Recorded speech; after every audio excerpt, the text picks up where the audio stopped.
उनके सैनिक भी हैं और अधिकारी भी हैं, वो घायल हुए। पहली बार वो अपने आप को पीड़ित दिखाने की कोशिश कर रहा है। और जब उन्होंने इस बात का जिक्र किया, वो कहते हैं कि साहब हमारे एयरबेस तबाह हो गए और मुझे मुनीर ने बताया कि साहब ऐसे ऐसे भारत ने हमला किया, तो हमने मुंह तोड़ जवाब दिया और भारत के कई ठिकानों पर हमला कर दिया। वो ठिकाने कौन से हैं वो तो नहीं पता, लेकिन उन्होंने इस बात का जिक्र कर दिया। वो विजय जुलूस भी मना रहे हैं। तो क्या ऐसा लग रहा है कि वो अपने आप को पीड़ित दिखाने की कोशिश कर रहे हैं? उन्होंने तमाम मुस्लिम देशों को अंतर्राष्ट्रीय मंच पर यह बताने की कोशिश की कि भारत ने आतंकवादी ठिकानों पर नहीं बल्कि हमारे धार्मिक संस्थानों पर हमला किया। इस बार वो संख्या भी बता रहे हैं, मरने वालों की संख्या बता रहे हैं, घायलों की संख्या बता रहे हैं। क्या वो अंतर्राष्ट्रीय स्तर पर अपने आप को पीड़ित बताने की कोशिश कर रहे हैं? देखिए, पहले वो डेफिनेशन वाला डाउट मैं क्लियर कर देता हूं। ऐसा है कि जिसकी लाठी उसकी भैंस। जिसके पास पावर होता है ना, वो जो आम जनता होती है, आम जनता के लिए रूल कुछ और होता है, और जिनके पास पावर होता है उनके रूल्स रेगुलेशंस अलग होते हैं। लेकिन सुधाकरन साहब, ट्रम्प साहब तो कह रहे हैं कि लाठी भी मेरी और भैंस भी मेरी। अब सुन लीजिए तो हम वहां ट्रम्प साहब के पास आएंगे, अभी ये सुन लीजिए। तो ये भारत में भी आप देखते हैं कि जो अमीर लोग होते हैं वो गाड़ी चला देते हैं, उनको 5 मिनट में बेल हो जाता है। और यहाँ पे एक 5 रुपए का कोई आइटम कोई चुरा लेता है, वो 5-5 साल जेल में सड़ता है। तो प्रकृति का नियम यह है कि जिसके हाथ में पावर है उसके लिए कानून, नियम, डेफिनेशन सब अलग होता है। तो मैं यही कहने वाला था, यही मैं कह रहा था पहले भी, कि भारत एक सुपर पावर बन चुका है। तो पहले सुपर पावर जैसे बिहेव करना सीखे। वो भिखारी वाला जो बिहेवियर है ना, उसको हमें थोड़ा पीछे छोड़ देना चाहिए। ये देखना कि कोई मुझे वैलिडेट कर रहा है, कोई मुझे सपोर्ट कर रहा है, हमें कोई सपोर्ट की जरूरत नहीं है। बड़े पावर्स की पहली निशानी होती है वो अपना जंग, अपनी लड़ाई खुद लड़ते हैं, अपने पैरों पे खड़े रहते हैं। ये आप समझिए, आपके सपोर्ट में कोई नहीं आने वाला है, बल्कि आपके दुश्मन ज्यादा हो जाएंगे, क्योंकि लोग आपसे जलते हैं। जैसे आप एक मिडिल क्लास से अचानक रिच बन जाते हैं, उस मिडिल क्लास के जो आपके पड़ोसी होते हैं वो आपसे दिखाएंगे कि आपको देखे कि आप वो खुश हैं, लेकिन वो जलते हैं। वो अंदर से वो ये मौका देखते हैं कि इसको यार कब मैं नीचे कर दूं। और भारत का भी यही हाल है। तो big powers have their own definition, तो हमें किसी डेफिनेशन की जरूरत नहीं है। हमने बोल दिया भाई, any act of terror will be considered as an act of war.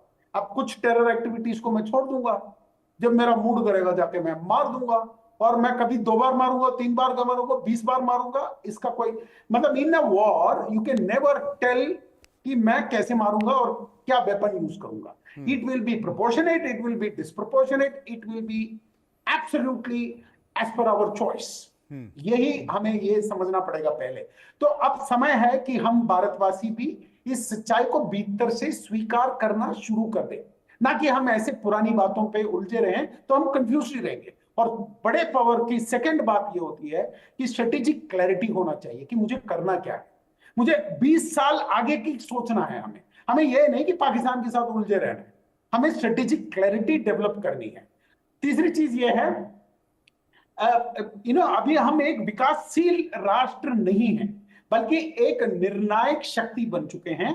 ये दुनिया इस चीज को मान चुकी है, पश्चिम इसे जानता है, चीन इसे मान चुका है, दुनिया इसे स्वीकार करती है।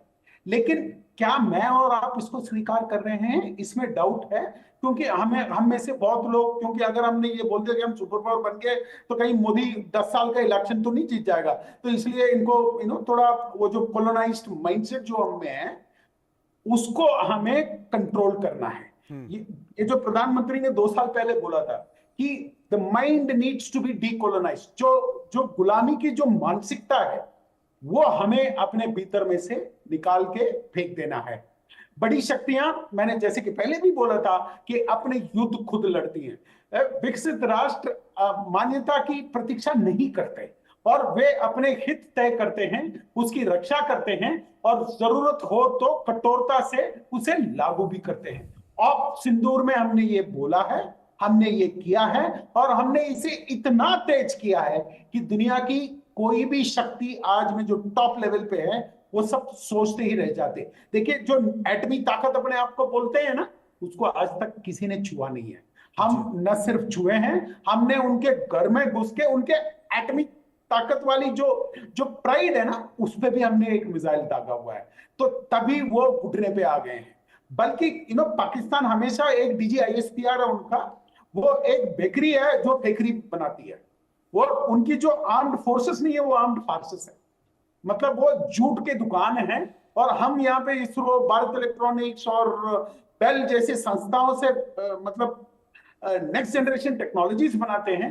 वो ये देखते हैं कि नेक्स्ट जनरेशन रील और मीम कैसे बनाया जाए, ताकि भारत को नीचे कैसे दिखाया जाए। देखिए, ये सब बना के वो कुछ जीतने वाला नहीं है, ये उसको समझना चाहिए। हमारी जनता को भी इन सब चीजों से बचना चाहिए। जैसे 5 रफेल गिरा दिए, ये कर दिए, वो कर दिए, भैया कहीं तो प्रूफ होना चाहिए ना। हमारे सारे पायलट सुरक्षित हैं, DG एरोप्स ने अपने ब्रीफिंग में कह दिया था। तो तुम किस चीज का सेलिब्रेशन कर रहे हो? ये किस चीज की जीत है? रात को 2:30 बजे तो तुम स्विमिंग करते हो। कोई जो इंसान जो सीधा मतलब जिसकी बुद्धि सीधी हो, वो ये सब काम नहीं करते। तो वो एक अजीब देश है जिसका वजूद ही सवाल निशान पे है। तो हमें उनके साथ अपने आप को इक्वेट नहीं करना चाहिए। ठीक है, क्षति केवल एक मुद्रा नहीं, वो गति का नाम है। हमें हमें अपने आप को उस पेस के साथ मैच करना है जो एक सुपर पावर से एक्सपेक्ट किया जाता है। हमें अपनी स्थिति को मजबूत करके रणनीतिक स्पष्टता रखनी चाहिए, आर्थिक महत्वाकांक्षाओं को बढ़ाना चाहिए। 5 ट्रिलियन इकोनॉमी से एक सुपर पावर नहीं रह सकती। हमें 15 ट्रिलियन 20 ट्रिलियन के बारे में सोचना चाहिए। अब कैसे 15 ट्रिलियन 20 ट्रिलियन बनेगा? कम से कम हमारे पास ऐसी 5 कंपनियां होनी चाहिए जिसकी खुद की टर्नओवर 2 ट्रिलियन से ऊपर हो। जैसे एप्पल है, जैसे अमेजोन है, जैसे टेस्ला है। वैसे कंपनीज यहाँ पे नहीं बनेंगे तो हम बिल्कुल उसमें बने रहने की जो हमारी जो कैपेबिलिटी होगी वो डाइल्यूट हो जाएगी आगे जाके। तकनीकी आत्मनिर्भरता पे हमें ध्यान देना है, क्योंकि AI जैसी टेक्नोलॉजीज हम खरीद के इस्तेमाल नहीं कर सकते। ये अकेली टेक्नोलॉजी है। ये मैंने भारत के पॉलिसी कॉरिडोर्स में कई बार दोहराया है। उनको समझ नहीं आता ये बात, लेकिन इस जंग ने कुछ तो एहसास दिलाया होगा, ये मेरा उम्मीद है। और मैं चाहता हूं कि ये इस पे अमल करे और काम करे। और राजनीतिक एकरूपता चाहिए। अभी देखिए, थोड़ा बहुत तो हमें देखने को मिला है। देखिए, हमेशा ये जरूरी नहीं है कि पार्लियामेंट में एक दूसरे को गाली गलौज कर लो, नीचे दिखाने के लिए कुछ भी बोल दो। और मोदी विरोध और बीजेपी विरोध के चक्कर में ये लोग जो राष्ट्र विरोध कर बैठते हैं, इससे थोड़ा बचिए। आप जनता की सेवा कीजिए, जनता आपको वोट देगी। आप ये बोलिए कि मैं इसको बेहतर कैसे कर सकता हूं। ये जरूरी नहीं है कि किसी और को नीचे दिखाना। ये एक और चीज मैं कहना चाह रहा था। और सबसे महत्वपूर्ण, धर्म आधारित आत्मविश्वास, न कि हमें अपने आप को नीचे देखने की जरूरत नहीं है। हमारी कल्चरल हिस्ट्री बहुत रिच है। हमारी जो हेरिटेज है वो बहुत पावरफुल है। और हमें अपने जो एजुकेशनल इंस्टीट्यूशंस हैं उसको थोड़ा फ्री करना पड़ेगा।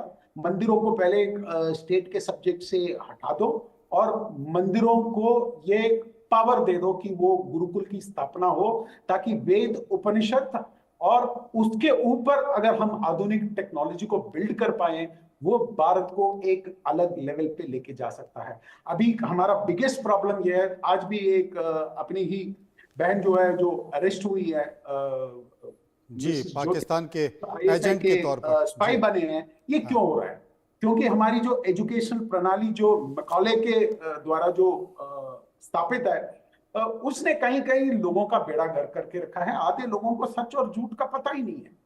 उनको देखिए, एक तरह से एक रिलीजन है जो मिलिटराइज होकर बैठा हुआ है, और दूसरी तरह आपको अपना बेसिक्स ही नहीं पता।